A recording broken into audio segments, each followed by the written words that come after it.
Bem-vindos ao Observatório da Imprensa. Em decorrência da greve dos funcionários da EBC, ficamos impedidos de apresentar o programa com os requisitos habituais. E a transmissão do amistoso entre as seleções do Brasil e do Chile, em Toronto, nos obrigou a gravar esta edição. E vamos tratar justamente de futebol e racismo, em função do Dia da Consciência Negra que transcorre amanhã. O nobre esporte bretão começou restrito às elites, jogado exclusivamente por brancos, mas ao popularizar-se, ganhou vibração, dimensão e novas cores. Como símbolo de uma miscigenação que o tornou universal, nosso primeiro grande astro foi o centroavante Friedenreich, filho de um comerciante alemão e uma lavadeira negra, que brilhou nas primeiras décadas do século XX. A história do beisebol nos Estados Unidos não foi diferente, mas a abertura deu-se muito mais tarde. O esporte, e mais especialmente o futebol, talvez seja o segmento mais aberto da sociedade brasileira, onde negros e afrodescendentes gozam de direitos, respeito e acesso irrestrito. Não é assim na Europa, sobretudo na antiga Europa do Leste, onde o racismo, combinado com a política, domina amplos setores populares e vai aos estádios promovendo espetáculos degradantes. Isso 80 anos depois de uma sangrenta guerra mundial acionada justamente pelo rancor racial. A FIFA é uma máquina registradora que só se sensibiliza com dinheiro e com lucro, especialmente na era Blatter, o suíço que deveria ser banqueiro ou relojoeiro, sem a menor sensibilidade humana e política. Esta omissão da FIFA diante da onda racista nos estádios produziu pela primeira vez na história do futebol uma ameaça de boicote à Copa do Mundo de 2018 na Rússia, por parte dos jogadores negros, especialmente os africanos. E a próxima Copa será jogada no Brasil, terra de Friedenreich, Leônidas, Zizinho, Didi, Quarentinha, Pelé, Ronaldinho e milhares de outros. Esta é a manchete da edição do Observatório da Imprensa. Abaixo o racismo. Para examinar o assunto, convidamos os jornalistas esportivos Tim Vickery, correspondente da BBC, Maurício de Fonseca, colunista do Globo, e Luiz Fernando Gomes, editor do Grupo Lance. Como é que você vê esse fenômeno? Porque é uma surpresa. Depois de uma terrível guerra mundial deflagrada por causa de racismo, onde os russos eram as vítimas, uma das principais vítimas desse racismo dos nazistas, de repente você vê a Rússia como sendo ameaçada de boicote pelo Yaya Touré, não é? Da Costa do Marfim. Quer dizer, é uma situação inexplicável. Eu acho, boa noite, eu acho que não dá para dissociar o futebol da sociedade. Quer dizer, o futebol é um reflexo da sociedade.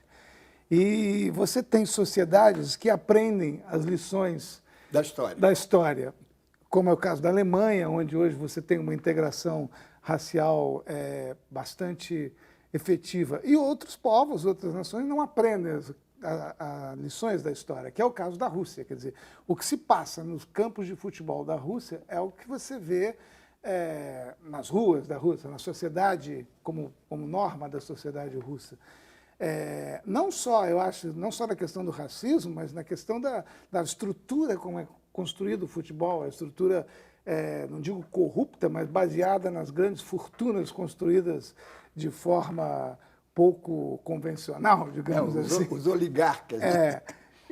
Enfim, acho que basicamente é isso. Acho que o futebol russo e o futebol do leste europeu, outro país, Polônia, enfim, refletem a cultura vigente na sociedade, o momento que a sociedade vive.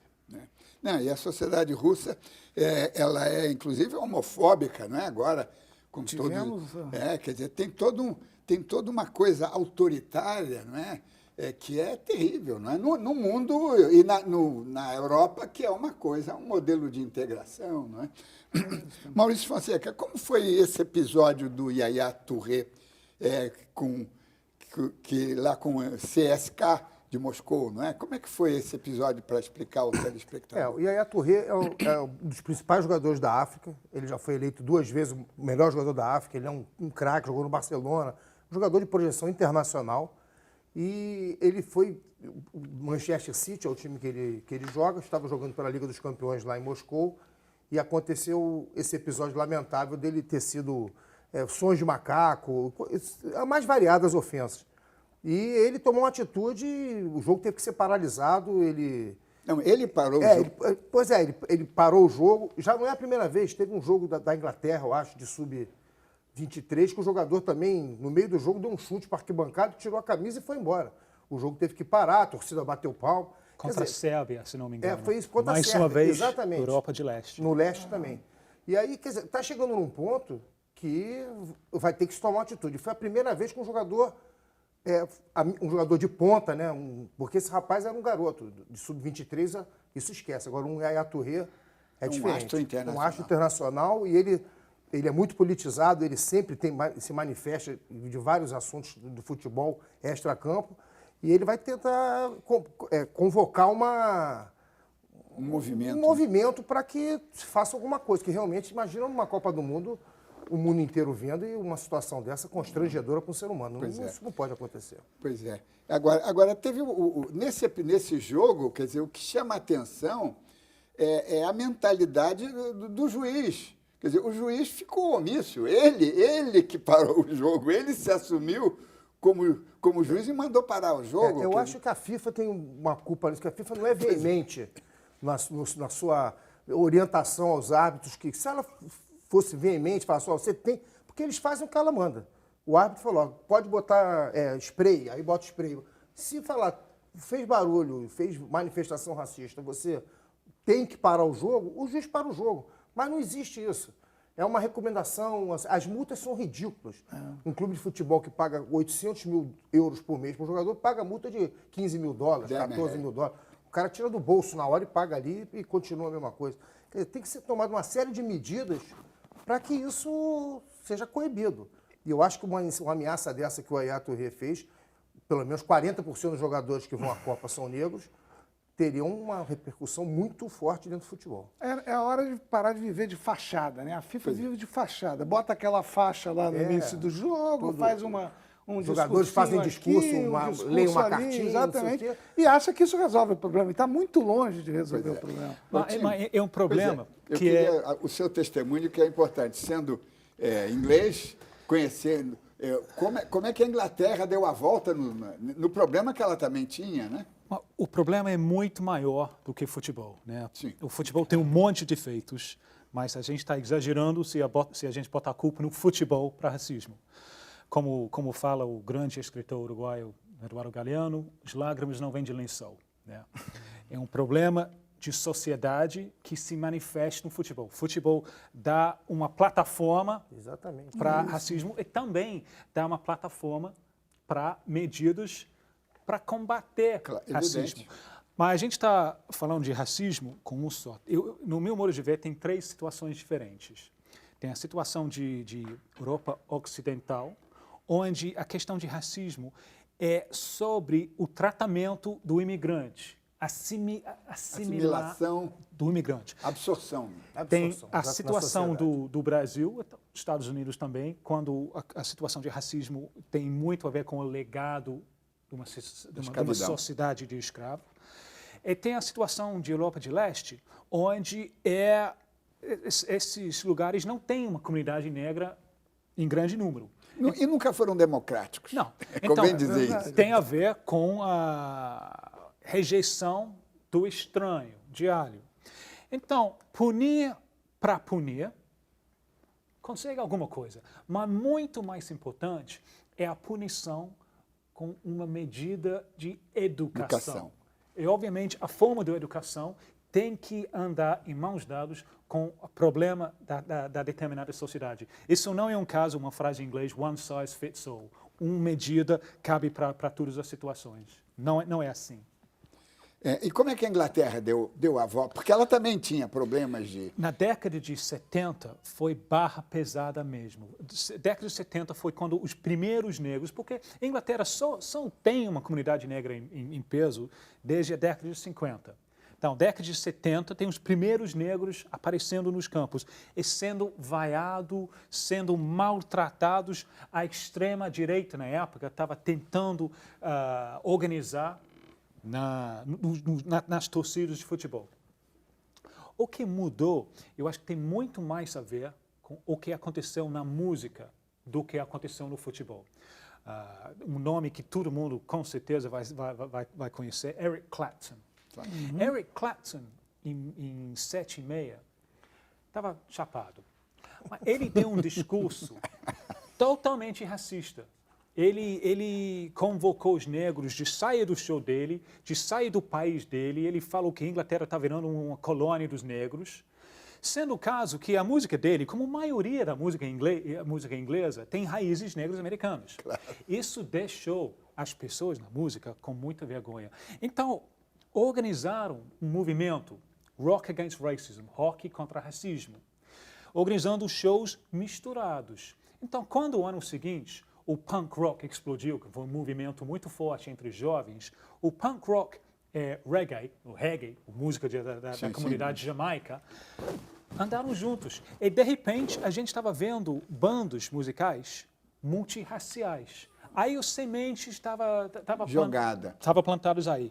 Depois vêm as punições. As punições são importantes nesse contexto. Eu vou contar uma história que aconteceu no Brasil, só pelo contraste. Eu acho que ano passado, ou 2 anos atrás, um jogo de Santos, Vila Belmiro de Pelé, pelo amor de Deus. Um jogador de Flamengo, Diego Maurício, o nome dele, ele estava aquecendo para entrar. Diego Maurício parece muito africano. Né? A torcida de Santos teve pessoas fazendo barulho de macaco. O repórter da televisão fez o trabalho dele e relatou que isso estava acontecendo. Isso acontecendo na Inglaterra, aquelas pessoas seriam identificados, seriam processados, seriam banidos do estádio. Quer dizer, um ato assim teria consequências. E isso é importante, que a punição tem consequências num contexto de educação.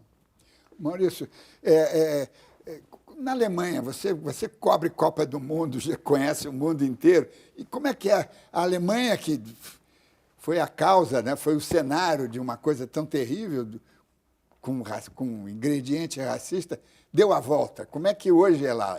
Eu acho que é como a sociedade que o futebol é uma extensão da sociedade. Então, a primeira sociedade tem que se modificar e o futebol vai a reboque. Não é o futebol que vai mudar a sociedade. Isso.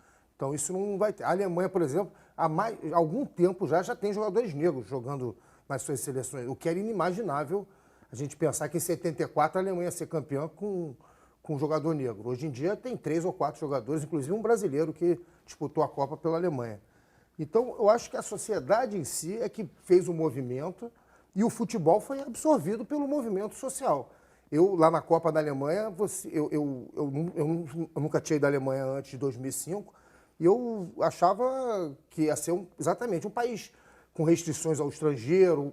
Pelo contrário, eram todos de braços abertos e foi uma Copa maravilhosa, aquele mês na Alemanha, integração não só de negros, a gente fala aqui do negro, mas os árabes, os turcos, eles sofrem muita discriminação fora dos seus países. Então, eu acho que a sociedade alemã, ela mesmo não sabia que já tinha atingido esse nível de convivência, porque na Copa houve uma surpresa. Claro. As pessoas saíram com bandeira para a rua, coisa que não tinha na Alemanha antes, depois da guerra. Nunca mais alemão tinha o orgulho de ser alemão. E aquilo ali, eu acho que tem muito a ver com essa...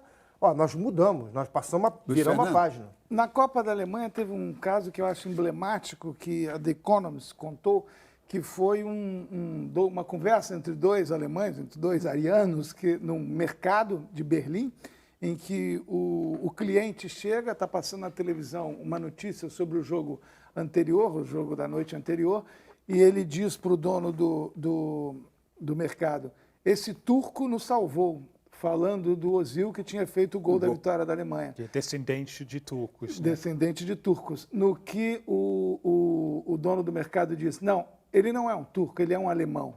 Quer dizer, é um pouco o que a gente está falando desde o bem começo. emblemático Essa isso. incorporação Claro. clara e a aceitação das Que pessoas. deságua no futebol. Nós vamos fazer uma breve pausa e voltamos daqui a pouco.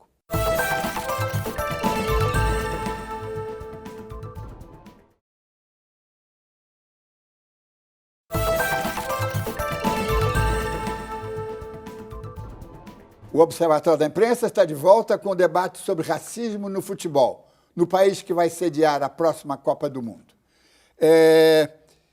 Como é que a gente pode puxar o assunto para cá e ver como é que foi? Quer dizer, o Friedenreich não aconteceu por acaso, não é? Ele primeiro começou jogando no Germânia, que era um clube alemão, não é?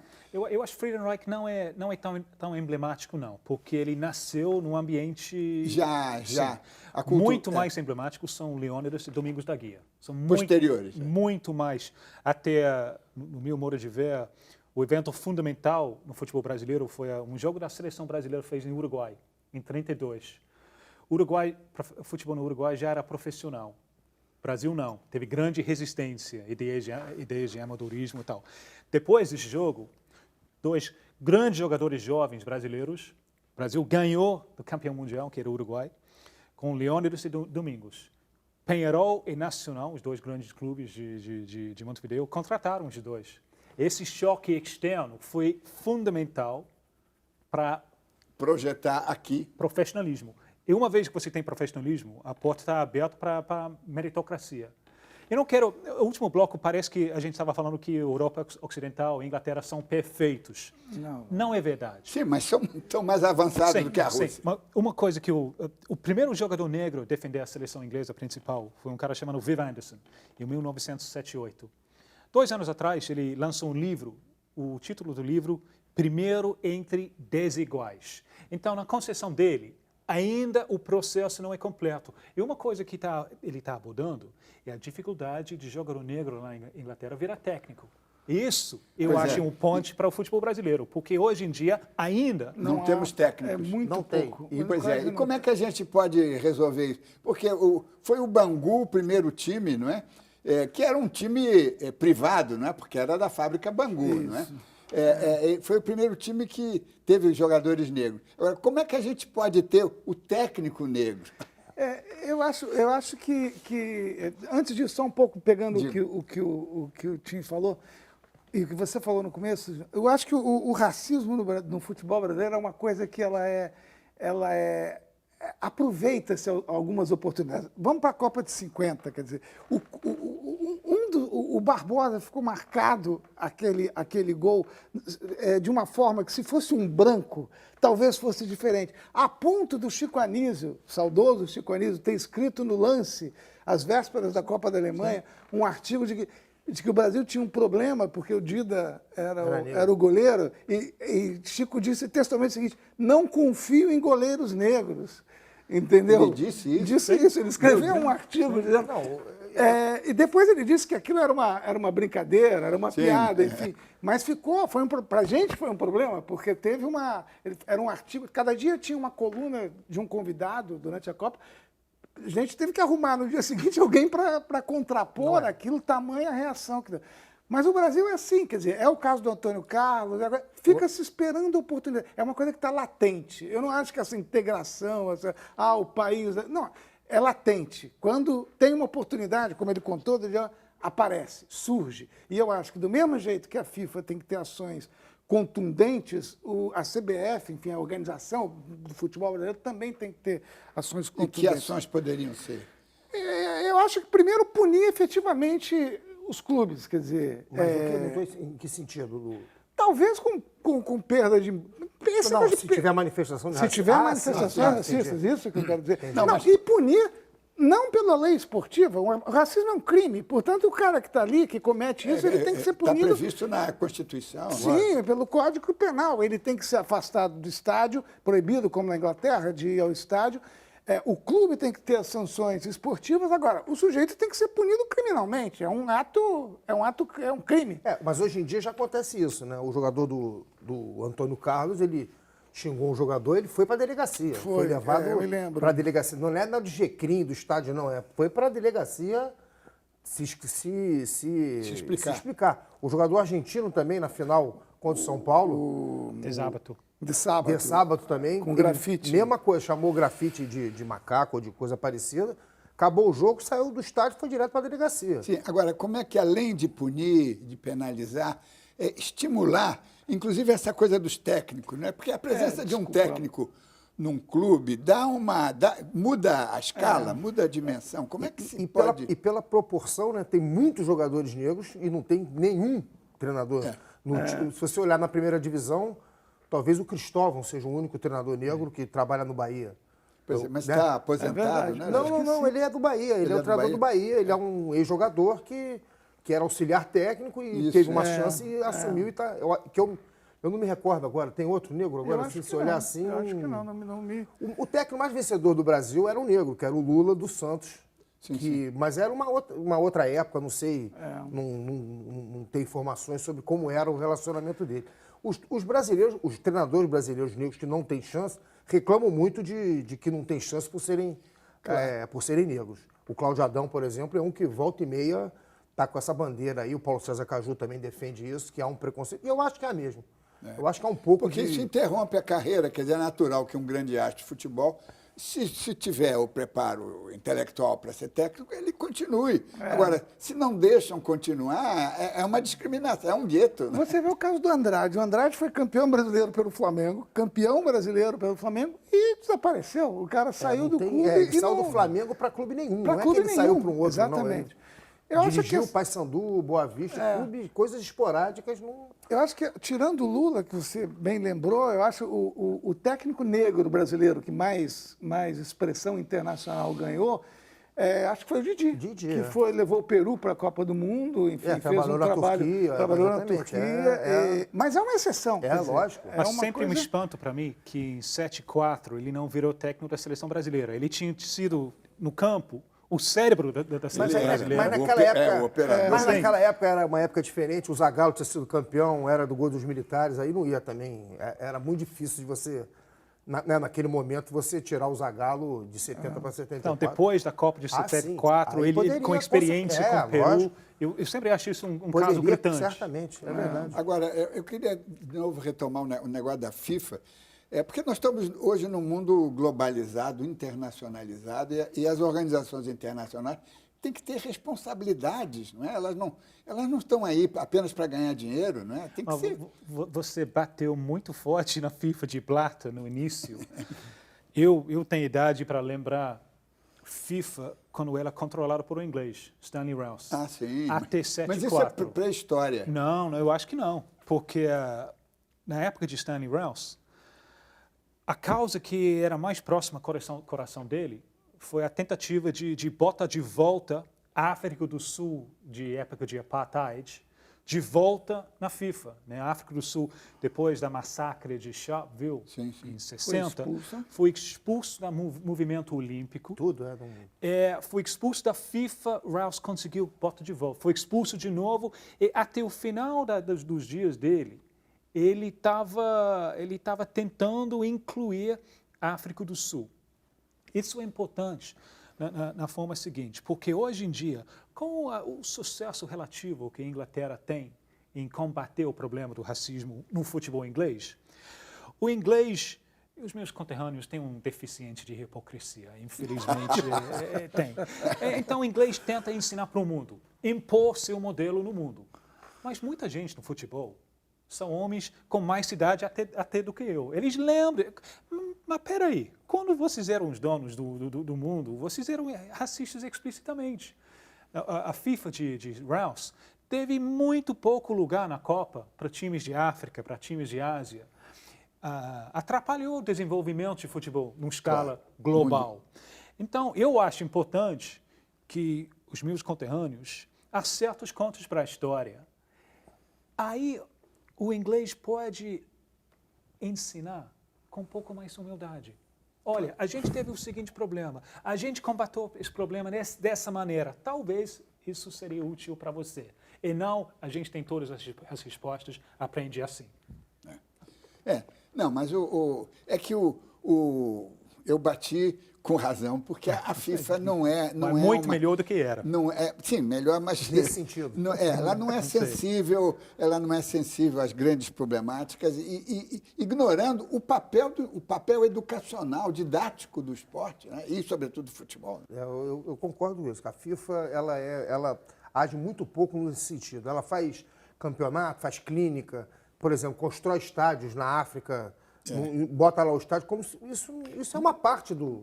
De novo é fachada. É fachada, botar um estádio no meio de uma favela lá na África do Sul, como o Brasil foi treinar lá, a gente chega lá... Agora, e essa figura do Yaya Touré? Algum de vocês teve contato com ele? Pode fazer eu já tive contato assim, numa zona mista, que é onde as entrevistas que eles fazem no jogo Costa do Marfim e Argentina, na Copa de 2006. Não cheguei a falar, mas é uma figura imponente. Ele tem 1,93 m, sei lá, né? E é um craque. É um craque. Eu acho ele um craque, assim, jogador de altíssimo gabarito. E é importante isso, porque às vezes o jogador que levanta bandeiras, isso aqui não é tão craque, tão ídolo, né? E o fato de ser um ídolo chama todos os holofotes para cima dele. Então, acho que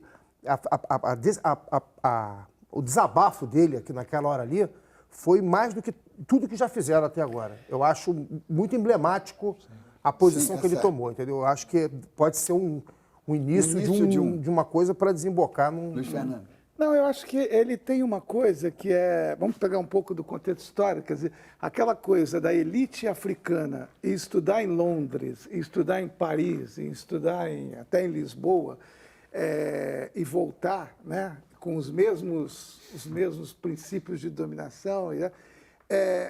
O Touré é um cara que, vindo das camadas mais, enfim, menos favorecidas da sociedade africana, que se aqui já existe um desnível social, imagine num país desse, na Costa do Marfim, ele soube aproveitar isso. Quer dizer, ele soube aproveitar essa oportunidade, vamos dizer assim, de se tornar, do seu talento, o tornar uma estrela internacional, não só para levantar bandeiras, mas para se preparar. Quer dizer, ele é um cara diferenciado, ele é um cara que tem um contexto hoje. Eu li uma vez uma entrevista dele em que ele fazia uma análise da Guerra Civil na Costa do Marfim, que eu não tinha visto ninguém fazer. Entendeu? Não, ele realmente uma coisa foi muito importantíssimo sólida, ele tomar a frente disso, eu acho. Pois é. Não, e nós temos aí a Rússia sediando também os esportes de inverno, que deu grande problema já, né? Grande repercussão por causa de homossexuais. Exatamente. Quer dizer, nós estamos... no fundo, o futebol pode ser uma alavanca para democratizar o mundo, não é? Quer dizer, o futebol, o esporte... Eu acho, com certeza, aproxima as partes, né? Não, e oferece aos jogadores, a esses astros, bandeiras que eles podem perfeitamente usar, não é? Isso é importantíssimo. A gente está vivendo aqui no Brasil, dentro do futebol brasileiro, exatamente, no momento, eu ia falar isso. Camada de jogadores brasileiros, a maioria com experiência global, não somente futebol, mas experiência da vida. Voltando para o Brasil para mudar. Né?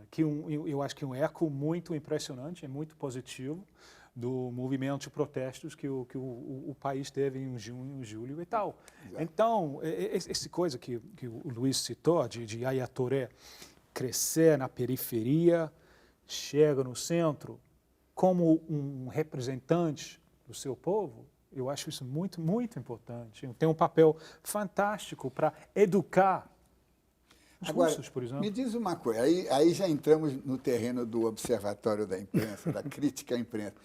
A imprensa, em geral, exceto os veículos que vocês trabalham, mas a imprensa brasileira consegue levar para o torcedor esse tipo de problema, esse tipo transmitir um pouquinho de ansiedade? Eu acho que não. Eu acho que, como regra, eu acho que não. Quando você tem um caso muito excepcional, como foi o caso do grafite com o Dessau, Sim. Isso foi uma manchete do lance. Eu me lembro, a gente deu uma silhueta do grafite. Aí esses temas vêm à tona, né? E agora, como regra, eu acho que não. Esses pequenos casos, Esse caso do pequenos, Touré. porém graves, como o caso do Diego Maurício, passam batido, eu acho. Não, o caso do Touré, do Yaya Touré. Foi pouco. Foi no muito Brasil pouco, foi pouco. muito Saiu pouco no dia explorado. e depois... Muito pouco. Pode aquilo ser um gancho para uma grande matéria, né? Discutir o assunto, mas não... Como sempre no Brasil, esse assunto do racismo sempre... Né, as pessoas fingem que não tem. Eu tenho um treinador que é veterano, que uma vez ele explicando um goleiro, ele falou, ele é preto, mas é bom. Então, assim, isso é famoso no meio do esporte do Rio de Janeiro. Ele é preto, mas é bom. Ele estava elogiando mesmo, mas usou uma... Então, quer dizer, Só faltou dizer que era preto de alma branca. uma coisa assim. Porque... coisa Se eu posso aproveitar a presença Claro, de evidente. Luiz, eu adoro o jornal Lance, mas eu fico deprimido, não é exatamente racismo, eu fico deprimido quando o jornal usa o termo gringo. Eu acho que agora que o Brasil está sediando o mundo, essa palavra ignorante tem que sair da imprensa, tem que sair. É um caso a refletir. Olha, Sim, fascismo zero, por favor. Eu já comentei com amigos que usam muito, e a mim me incomoda, porque quando eu era criança, anos 30, o Brasil era um país fascista, a palavra gringo me fazia chorar. Me fazia chorar. Ele não é gringo, né? Eu sou filho de Ele não é imigrantes. gringo, ele é inglês, pô. Não é, você não é gringo, você é inglês. Outro. Exatamente. E é muito usado. Tira a diversidade humana. E é sempre usado pejorativamente. Claro, normalmente. Ninguém fala de gringo, Sim. raramente o gringo é... Então, por favor, volta para a redação. Proíbe o gringo. Não, tem um debate sobre o assunto. Porque Se debate quiser, eu escrevo um texto para vocês. Está convidado. De graça. R$1. Está convidado. Não, mas voltamos aqui à nossa questão, porque o futebol é uma alavanca, é uma plataforma, e eu acho que a gente precisava desenvolver criativamente maneiras de trazer essa problemática que está em volta. Né? Um exemplo concreto que eu tenho da minha infância, adolescência, o meu clube lá em Londres teve 2 jogadores argentinos depois da Copa de 78. 82, nos países, infelizmente, foi a guerra, aquela luta de 2 carecas brigando por um pente. A imprensa sensacionalista lá na Inglaterra estava cheio de coisas sobre como os argentinos são animais. E aqueles jogadores, Ardiles e Villa, eram cavalheiros. O Ardiles tem um nível cultural muito mais alto que o jogador inglês.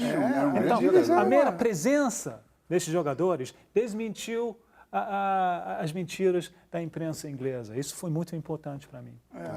Nós vamos fazer um breve intervalo e voltamos daqui a pouco.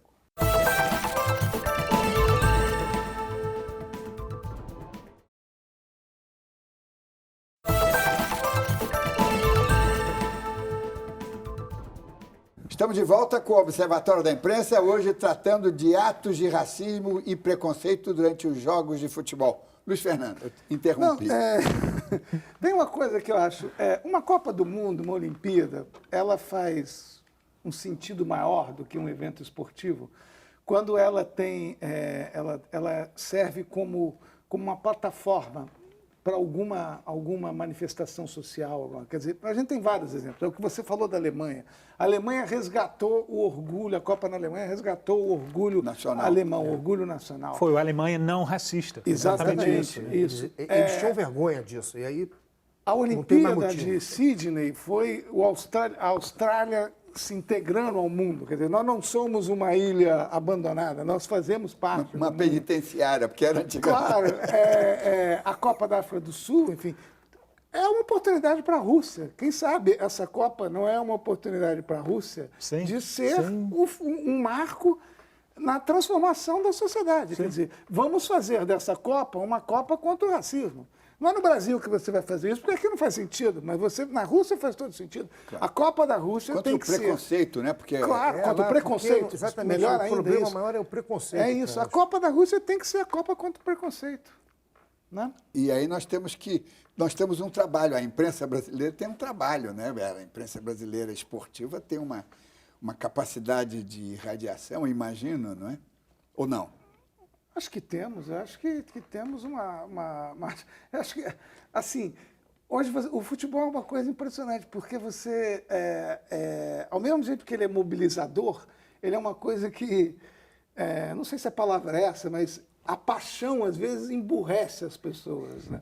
Quer dizer, você vê pessoas que são... Eu me lembro uma vez, só um parêntese rápido, eu estava assistindo uma palestra de um economista, um cara com uma postura, um cara de um nível intelectual, e ele contando o dia que ele atravessou o gramado de São Januário de joelhos pagando uma promessa. É uma coisa que não combinava nada com a história do cara. Mas o futebol tem essas coisas. Eu acho que o papel que a gente tem, além de divulgar, além de ser enfim, de abrir esse debate, é de procurar botar as pessoas no nível da razão. Claro. A emoção é na bola, o resto tem que ser razão. Tim, como é que é na Inglaterra o papel da BBC em levantar? A BBC teve um papel importante em denunciar os escândalos da FIFA, não é? Mas nessa questão, a BBC, afinal, foi a voz da liberdade durante a Segunda Guerra Mundial, né? Sim, mas a mídia inglesa, em geral, é muito forte nisso. Eu posso citar um caso de um cara, o ex-técnico, ele foi técnico de Manchester United, é um grande técnico. Depois ele trabalhou na mídia. E uma vez, numa transmissão em off, ele usou uma palavra de preconceito contra os negros. Em off. Alguém na Arábia Saudita pegou...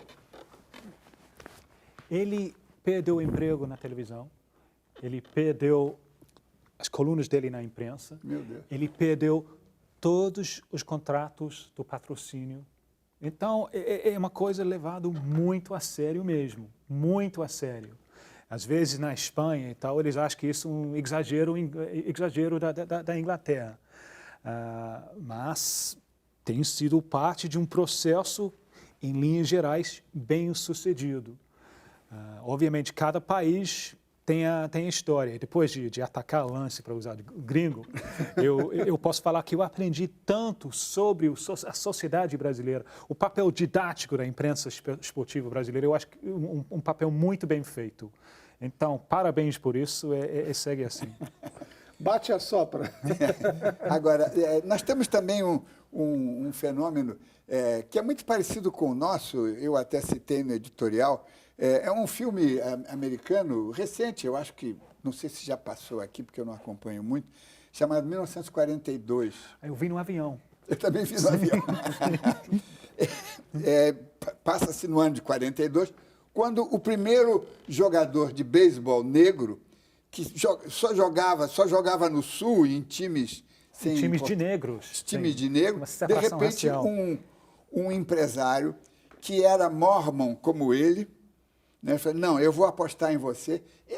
Olha, eu não entendo, até hoje eu não entendo beisebol, mas o filme é fascinante. E mostra como nós começamos antes deles, né? Quer dizer, nos anos Leônidas, Friedenreich, muito antes, não foi 42, né? Sim, eu acho que tem um paralelo brasileiro muito perto, que depois de futebol virou profissional, o gênio visionário, o presidente do Flamengo, na década de 30, José Bastos Padilha, né, contratando o Leônidas Domingos, Fausto Maravilha, acima daquelas contratações, que visionário, foi acima daquelas contratações que o Flamengo virou a febre nacional que é até hoje. Quer dizer, foi um movimento, de certa forma, político dentro do... Então, por que os Estados Unidos aproveitaram dessa história para fazer um filme e ninguém fez um filme sobre isso no cinema brasileiro? Uma coisa que tem nos Estados Unidos, começaram depois da gente a inserção do negro no coisa, mas você vê hoje, na NBA tem vários treinadores negros. Os times têm treinadores negros, já você vê... Futebol colombiano, tem muito treinador negro também, na Colômbia. O treinador da seleção Maturana, que Sim. é o mais conhecido, era negro. Nos Estados Unidos, o beisebol, que era um esporte de brancos, né? Você vê hoje vários treinadores. Treinador, não sei, no beisebol eu não tenho uma dúvida, mas no basquete tem vários ex-jogadores que são treinadores que aqui poderiam. Por que não aqui um ex-jogador também? Mas para fazer a contrapartida, quer dizer, as seleções africanas, as grandes seleções africanas das últimas décadas, todas eram treinadas por brancos. Mas já Todas chegaram à eram conclusão treinadas que por também europeus, isso e agora está se revertendo. Está se revertendo porque não dá resultado. O cara chega lá, cai 3 meses antes no país, Isso. faz lá uma coisa, vai para a Copa, não sabe nem falar língua, não conhece os jogadores, não adianta nada. Quer Então, dizer, isso é a um Nigéria, processo que é de- o principal país africano, campeão africano atual, o treinador já é negro. Eles já mudaram com isso e falou, não, é como um país de 100 e poucos milhões, vai ter um capaz de dirigir É um processo aqui. de Quer dizer, emancipação exatamente. que a gente não pode perder de vista. Não é? E, sobretudo, porque o Brasil, nos próximos anos, vai ser o centro disso tudo, com a Copa, depois com a Olimpíada. Não é? E os outros esportes? A gente tem falado muito de futebol, e os outros esportes? Eu acho que o Brasil é curioso. Nos outros lugares você tem mais. Mas é Aqui, porque no Brasil os esportes que não são futebol são todos dos clubes. E já elitizavam um pouquinho. eu acho que é mais uma Então no questão vôlei a gente social. não tem nem do que- jogador, não tem nem técnico, nem jogador. Né? Os grandes jogadores brasileiros de vôlei eram todos brancos. Né? Todos são Sim, brancos. mas as meninas têm... Mas têm. mesmo assim, basquete tem, mas não é relevante como o futebol. É. Então acaba que o treinador também é oriundo, acaba sendo do branco. Ali você até entende. Agora no futebol não tem explicação, né? Não tem a quantidade de representantes, não dá para Claro, você... a massa crítica. A massa é muito, exatamente. Não. Agora, esse também é um problema que nós temos que encarar. Os esportes olímpicos têm que se abrir também, não é? Isso seria o legado da 2016, eu imagino. Imagino a criança, o jovem da periferia aqui do Rio de Janeiro com a possibilidade de ver na cidade dele os melhores atletas do mundo. Eu imagino que o grande legado, além das melhorias em transporte público que são tão necessários, mas em termos esportivos, o grande legado seria a diversificação do... Eu lembro, eu estava em Londres para as Olimpíadas, eu voltei para pegar a cerimônia que fechou as Olimpíadas. E o Rio de Janeiro teve aqueles 10 minutos para se apresentar. Sim. Eu desci para a rua, no meu bairro, dei uma volta, tipo 25 bares lá para ver como o povo está. Ninguém estava assistindo. Estava jogos de Fluminense e de Botafogo. Foi uma grande mostra de poder de futebol em cima dos outros esportes. E tomara que as Olimpíadas diversifiquem isso um pouco. Mas isso também é uma extensão da sociedade, então não vai ser de uma hora para outra, né? O futebol vai continuar... A massificação, você só faz voltando ao tema, acho que você estava perguntando isso, mesmo tirando, não só nos técnicos, quer dizer, você tem ainda hoje uma participação muito pequena dos negros no esporte de ponta, no esporte de elite. Tirando atletismo, tirando algumas coisas muito específicas, você tem ainda uma participação. Eu acho que é a massificação, o segredo é a massificação. Quer dizer, se você massifica, se você dá oportunidade, como o Tim disse, para a comunidade mais carentes e tal, você vai começar a formar, exato como você forma jogadores. Quer dizer, campinho de futebol tem em todo lugar. Não existe política de esportiva no Brasil nenhuma. Zero. Todos os atletas nascem por acaso. Não tem, o Robson Caetano ficou 10 anos entre os maiores velocistas do planeta por causa dele. Não tinha nenhum trabalho. Se ele tivesse nascido Era ele. em Honduras, era a mesma coisa. Era aquele cidadão que isso. nasceu Esse é o ponto. com aquele dom. Não tem nada que justifique. Futebol, não. Futebol tem escolinha. O vôlei é um exemplo. A partir do momento que começaram a ter uma política de renovação de tudo, o vôlei está há 20 anos aí do Brasil no topo, é o esporte mais vencedor do país. Se não tiver política, vai viver sempre do acaso. Um nadador, um tenista. E aí, para fazer política, para impor política, o papel da mídia é fundamental. Exatamente. Fundamental. Teria que disseminar isso, porque não é possível que a gente não tenha jogador de basquete no Brasil. Né? A gente tem raríssimos jogadores de basquete de ponta. Não é possível que em um país de 200 milhões você não tenha 12 jogadores para você formar uma seleção. Eu não entendo isso. É porque não tem nenhum, zero de apoio, de nada. Por que o garoto vai jogar basquete? Por quê? Ele só joga basquete porque ele é alto. E aí a pessoa vai lá e chama ele para jogar. Não é porque tem uma foi direcionado àquilo, né? Sem querer sair do tema, mas enfim, já saindo do tema, uma coisa que me impressiona é o handball. O handball é o esporte da escola. Todo mundo jogou handball no colégio. E não acontece nada. Mas agora, você viu, agora, contrataram um treinador, botaram para fazer, o Demorou-se feminino do Brasil já está... décadas, demorou-se... Quer dizer, eu Milênios. jogava handball no colégio Certamente. há 40 anos atrás. Mas como é que o handball chegou na sua escola? O Ministério da Educação? O que foi? Acho que é muito numa fácil numa jogar. quadra você Acho que é por faz. isso. É As quase que um escolas aqui futebol não tem- com a mão. Quer dizer, é muito fácil jogar. Não é um jogo que E é exige... feminino, masculino. Isso. É o esporte mais praticado em escola, com certeza. E aí não Não tinha acontecia nada. Agora deram um pouquinho só de estrutura, contrataram um treinador espanhol para tomar conta. O Brasil foi quinto do mundo, tirou na Olimpíada, foi para as quartas de final. Quer dizer, bastou ter, porque o continente, a contingente de pessoas é... Uma ideia que está aparecendo na minha cabeça agora, você acha que a cultura esportiva no Brasil, a imprensa esportiva brasileira também, tem o hábito de parabenizar os vencedores sem ajudar a formar os vencedores? Pode ser. Pegar carona no triunfo. Pode ser. O maior exemplo que eu acho que tem é o futebol feminino. Futebol feminino chega na Olimpíada, aí o Brasil vai lá, perde a medalha de ouro, aí não tem apoio, aí inicia-se uma campanha. 3 meses depois já não tem mais campanha nenhuma, que a pessoa já esqueceu, ninguém se interessou. A CBF, nesse caso, até a CBF não faz nada. Ela faz o campeonato, aí não tem ninguém para patrocinar, o estádio não tem nenhuma pessoa vendo, ninguém vai ver jogo de futebol feminino. Quer dizer, E é lindo. É lindo, é muito mais eu não sei como é movimentado. que vai desenvolver isso na sociedade, mas é aquela coisa, né? É um ciclo que vai assim, ninguém investe, também tira, e não tem, e fica só o futebol. Fica restrito ao futebol, né? E o que a gente pode fazer para dar a volta por cima nesse capítulo todo e chamar a FIFA às falas e botar os times brasileiros para criar uma consciência? Eu acho que essa atitude do Yaya Touré, eu acho que a FIFA, pela primeira vez, eu imagino, ela tenha se sentido... Bom, a gente tem que fazer alguma coisa de verdade, não é da multa de 15 mil, 20 mil dólares, porque se acontecer isso, você imagina o problema que vai ser, se ele conseguir mobilizar os jogadores negros, que eu acho que nem vai ser tão difícil assim. Não, claro que não. Eu acho que é fácil dele fazer isso.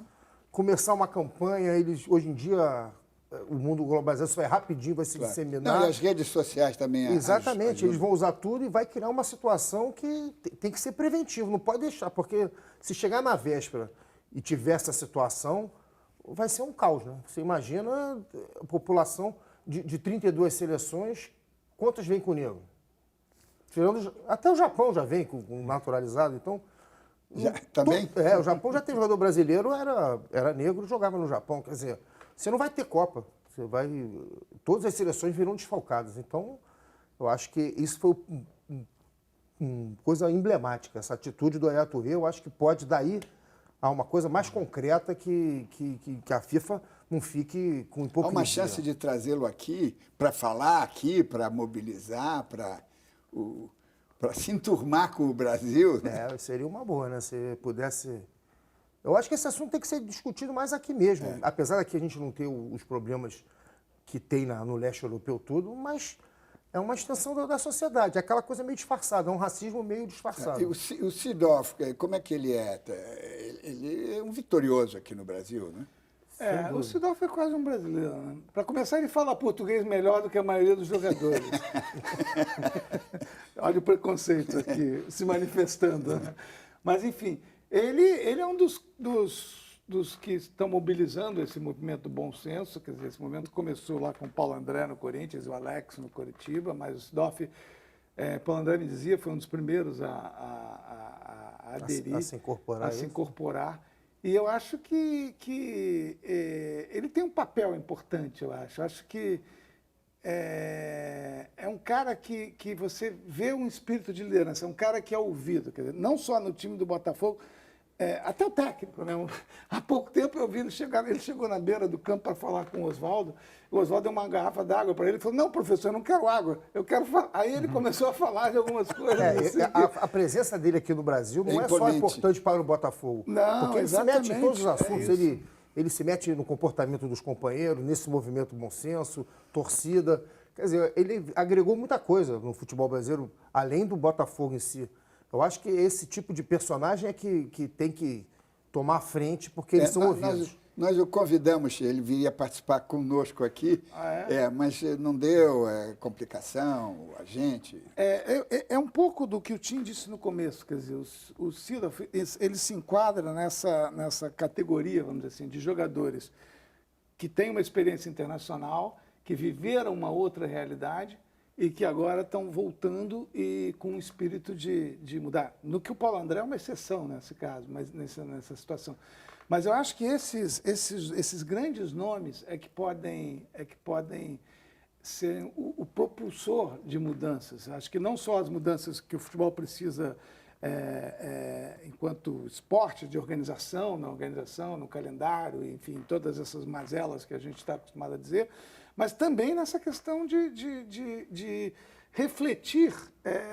melhorias da sociedade. Melhorias da sociedade, exatamente. De funcionar como uma plataforma para você. Porque se você... É curioso, porque parece uma contradição, mas não é. Do mesmo jeito que o futebol ele é reflexo da sociedade, o futebol dando certo, ele pode reverter a sociedade. Quer dizer, ele pode ajudar a reverter a sociedade. Né? E esses caras, eu acho que têm esse papel. Sem dúvida nenhuma. Fico muito feliz em ouvir isso, porque nós estamos chegando ao final deste programa e quero agradecer a presença do jornalista Luiz Fernando Gomes, do Lance, Tim Vickery, correspondente da BBC, e Maurício Fonseca, do Globo. E lembre-se, assistindo ao Observatório da Imprensa, pela TV, pelo rádio, pela internet, você nunca mais vai ler jornal do mesmo jeito. Uma boa noite.